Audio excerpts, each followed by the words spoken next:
welcome back to the Citizen channel. Hope you're all staying safe and well. Of our features fanzine memories. So we're going over to the world of Blueprint today. Yes, Blueprint. So talk about original. Yeah, we've got a cracker here today. We're going to look at the November 88 edition, issue 4, Banana Republic. There you go. So there's something in there. There's a clue in there somewhere of what we're going to read out later for you as well. So not exactly leaden with pages, just 40p. But yeah, we'll talk about this one anyway, Blueprint today. And this is in 2 parts, so please enjoy. First part is a summary of what's inside, and the second part, well, a couple of excerpts from it as well, which I'll read out to you. So welcome. I hope you enjoy this. Please, if you are new to the channel, push that subscribe button. Push the bell notifications. Great to have you on board. Everything City past, as this one is, present and forever, of course. Lots of new stuff as well.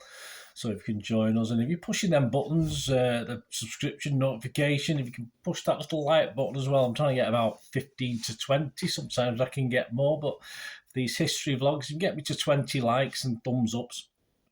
Will be much appreciated. Make an old City fan very, very happy. Yes. So this is put together, certainly one well-known name that's well-known to me, by a guy called Mike Kelly. And the better known, we'll talk about him in a minute, Frank Newton, responsible for putting this zine together. And Frank Newton, of course, is always remembered for being the father of the inflatable craze. Bit more of that later, of course. It's 16 pages for 40p, an A4 format. Of course, all they've done is take a blue. What size is that? A2, is it? A2, the bigger size. And obviously put it around a basic black and white inside layout. So, as you'd expect for that time, 88. Stick and paste and do various things. As I say, I was actually producing stuff on Apple Macs at the time, a little bit better, but hey, all credit to these guys. Them Apple Macs were quite expensive, so full respect for the guys who are working on this. Anyway, it's how you do it. It's how we used to do it. And the front covers come out really nice. I think the front cover came out pretty well.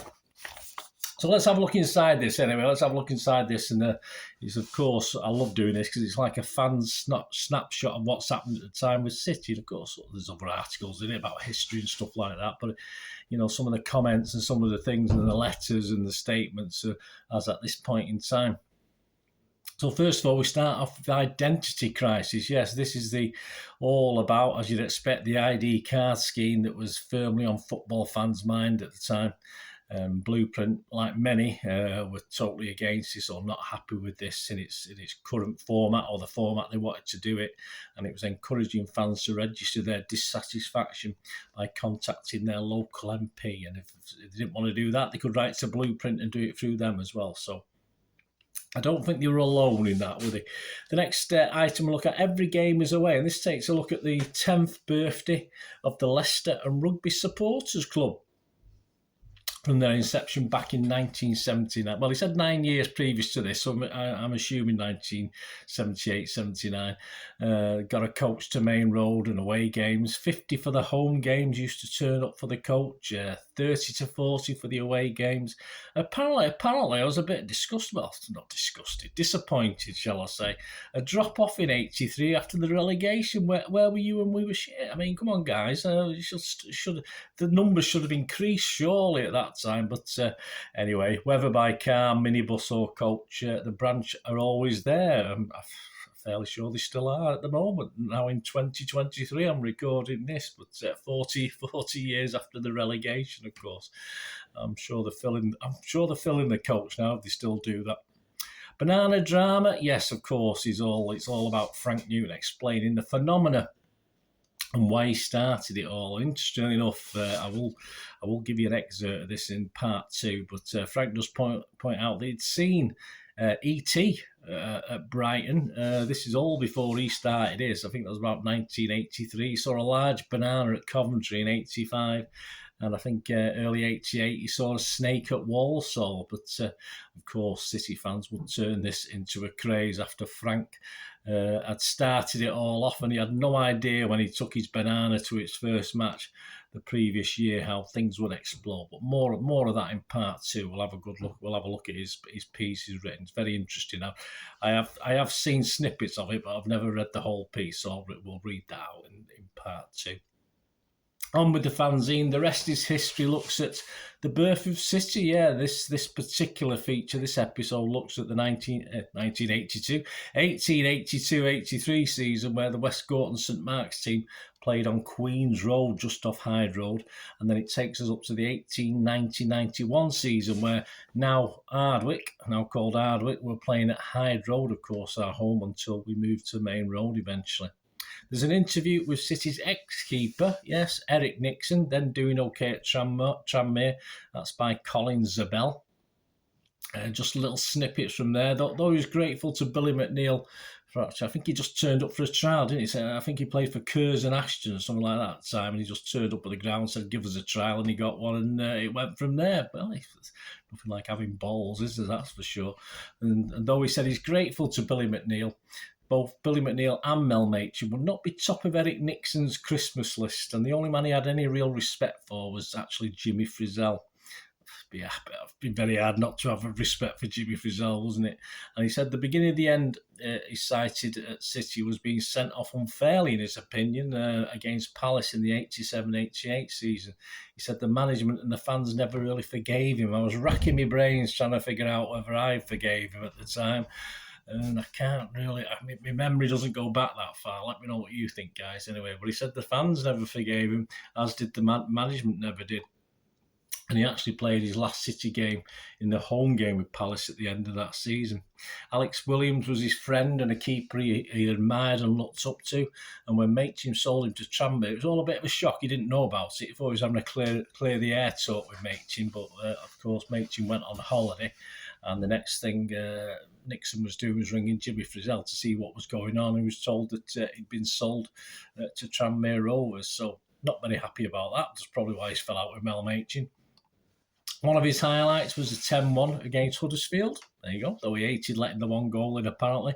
His favourite teammates included Paul Malden, Stevie Redmond, Paul Simpson and Ian Brightwell. And of course, he holds that little, it might be a record, but I'm sure I've seen other players have played and all done it as well. But it is very rare. In the 86-87 season with loans out, etc., he played in all 4 divisions of English football, so that was that's a claim to fame, isn't it? Phil Gatterby penned a letter about a trip to an abandoned game at Plymouth Argyle and the joys of being on supporters coach A with, yes, Helen the Bell. We all know that, the official supporters club coach. He summed up simply that though we knew what Helen had done for charity, etc., but she was just basically a pain in the arse. And I've spent time on coaches with Helen, probably certainly a handful of times over the years, and I won't disagree too much. I know what he's getting at. All credit to the proper blue, but yeah, it was tough going, guys. It was tough, especially for young lads, who are just trying to enjoy themselves. But hey, that's how it was at the time. Andrew Hyman talks about how City drew the short straw over the years with serious injuries to key players, from Glyn Pardoe and Colin Bell back in the day to players like Paul Malden and Paul Lake in more recent times, although this was before his major injury, of course, but he had struggled as well. Pete Evans asks a few questions, quite funny, quite interesting. So more on that in part 2 as well. Fenny, a guy called Fenny, seemingly a Blackburn fan, waxes lyrical about the benefits of living near a football ground. They were quite funny. Poggy takes a look at Victory Street, Rusholme. Yes, I'm trying to picture where that is. I'll have to look it up on the A to Z. And 3 popular boozers that he would frequent before the games. There's a working men's club as well on Victory Street, but apparently he didn't go in there, so he mustn't have had a working men's club card. I did for a few years, that's for sure. But so he looks at 3 pubs, and he talks. Obviously, there's one that he goes to more than the others. He mentions the Lord Lion or Lion on Lord Lyon on corner of Claremont Road and Victory Road at a Bass House, apparently the biggest, but he didn't frequent this, but the beer was reputed to be good. A bit further down Victory Street, you've got the Gardener's Arms, a Greenall Whitley pub. Oh dear, an Irish tint to this one. Oh, well, that's all right, because obviously you don't always have to drink Greenall Whitleys, do you? An Irish tint to this one, live acts on occasion, plenty of Irish songs on the jukebox. And he said the draft Guinness was always on top form. Yeah, one of the worst pints of Guinness I ever had was at the Dublin Guinness factory. Yeah, one of the worst I've ever had. Odd. Still on Victory Street, he talks about the brilliant, now this is where he spent most of his time, I think, the brilliant Osborne House Inn, the Aussie. Hyde's Anvil Ales was on tap there, bitter and mild. Was a joy, a quick service even when the place was bursting to the seams, and lots of little nooks and crannies to hide yourself away. A lot of my misspent youth in my late teens was probably in the Fallowfield Hotel, but obviously there's a couple of pubs then round Main Road as my kids grew up, and I could take them in. But yeah, my misspent, let's say my misspent youth, it was probably the Fallowfield in Rusholme, or Fallowfield is on the sort of border there, wasn't it? If any of you guys used to go in there, that was an interesting pub with away fans sometimes. And we get an invitation, of course, on the back page as we finish this, to the biggest fancy dress party football has ever seen. So we get there. It's there in black and white at the Victoria Ground, Stoke, 26th of December 1988. I wonder how that went. Well, that's a vlog in itself, isn't it? And that's it for there, guys. And what we'll do in part 2, we'll read an excerpt from the Pete Evans letter, which was made me smile, and the article, of course, on the birth of the banana craze with good old Frank Newton, who's obviously one of the creators of this Blueprint fanzine. Let me know any memories you've got. It'd be great to hear from you. And yeah, tune back into part 2. Until we meet again, well, that's one thing, don't I? Please stay safe, Blues. Come on, City. Bye for now.